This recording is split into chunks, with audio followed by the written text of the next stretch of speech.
What a breadth of stuff we've heard about today. Quite extraordinary, from cells through to human bodies, through to tools and technology. It's quite an extraordinary and uplifting day. I felt that we've given some understanding of the range of things that affects our health and our ill health. And I'm going to just sum up or round off the end of the day with a quick dance through the past and learning from the past of health impacts in our city today. The public health, the discipline of public health, was born in big cities like Bristol back in the 1850s, when there was a huge migration of rural, landless poor into the fast-growing industrial towns, which lacked a basic infrastructure in sanitation and water supplies. So this little creature was of intense interest for the birth of the public health movement in those days. The public health movement was based very much on trying to understand the link between infectious disease, outbreaks of infectious disease like cholera, and the links with contamination of the water. We had huge treatises from people like Chadwick and Engels writing about the evidence of the health of people in those towns. We had the Health of the Towns report. The report from Bristol was pretty graphic. Come to Bristol and hold your nose. The river we see out there was used both for effluent and drinking water. So the birth of public health, the study and practice of population health medicine, started in the 1850s, and our first medical officer of health in Bristol was appointed in 1955.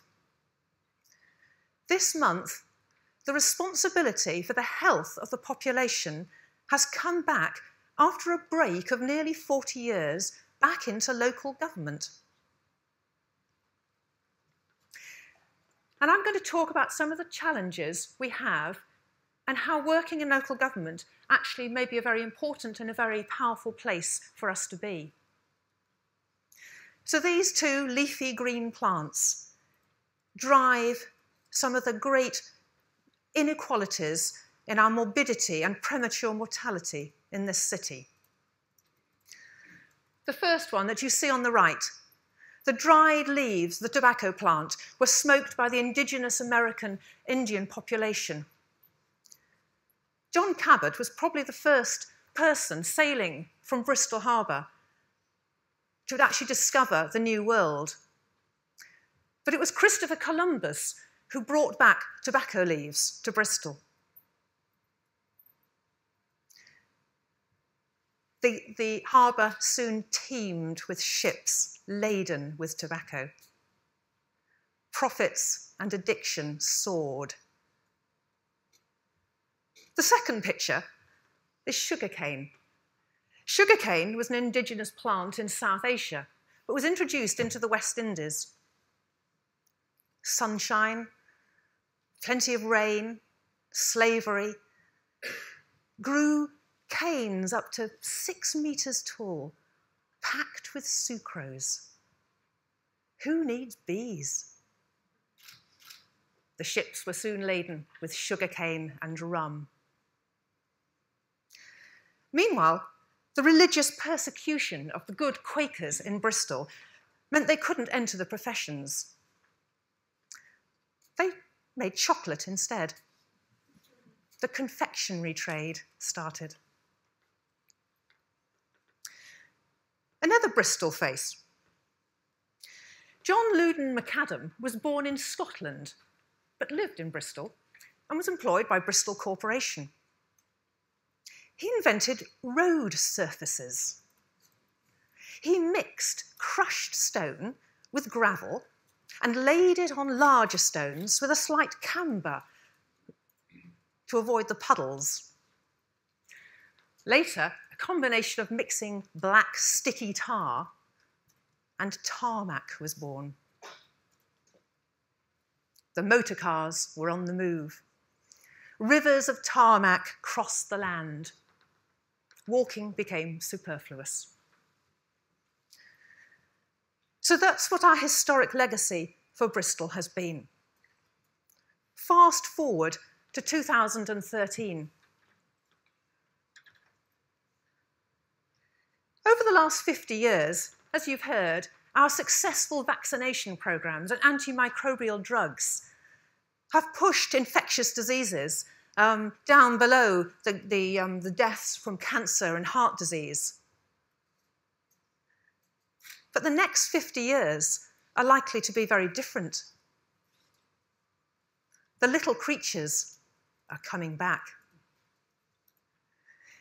If you've read Sally Irvin's report, the Chief Medical Officer's report last month on infectious diseases, to quote her, "We're losing the war. Our technical surgical operations may no longer be safe. We may have to revert back to using our skin as our barrier against infections. Remember to wash your hands. Be careful what you put in your orifices." So the cash crops that lined the streets of Bristol with gold now line the multinational companies' profits with gold and line our arteries and our airways with gunge and gunk.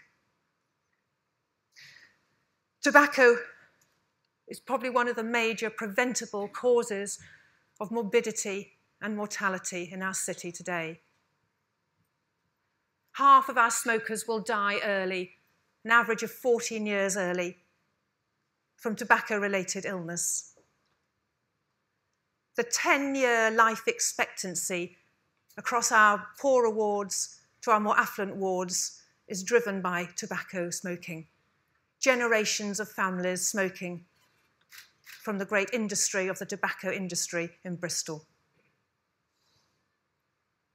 Sugar. We pour sugar into our tea and our coffee. Confectionery lines every retail outlet wherever we go. Sugary drinks are drunk instead of water. The metabolic conditions that high sugar load leads to are rotting us away from the inside. Diabetes, cardiovascular disease, renal disease. Our bodies can't cope with it. We've heard about evolution today. We've heard about a lot of exciting and complicated technology. We're also proud of smartphones, of apps, of cloud technology. But at the end of the day, we're human beings. We're a multicellular, warm-blooded, bipedal, upright, moving mammal. Large mammals have short lives in the history of evolution. So little bugs who might do better.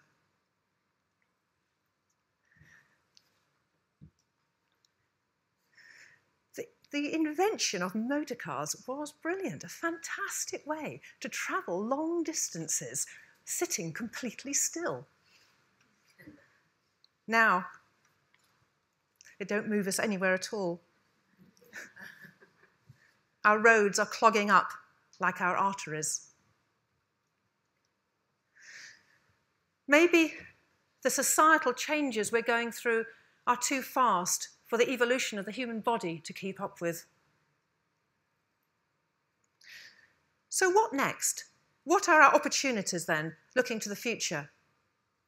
Can we be bold, like our Victorian predecessors, and do things on a grand scale to make a real difference to the wider determinants of health? Can the responsibility for health sitting back in local government, where we have influence and power of our local politicians, can we do better in actually changing our behaviour, our environment in which we live, and improve the health better than when it was the responsibility in the National Health Service? Can we think better about the unintended consequences of our actions? Thank you.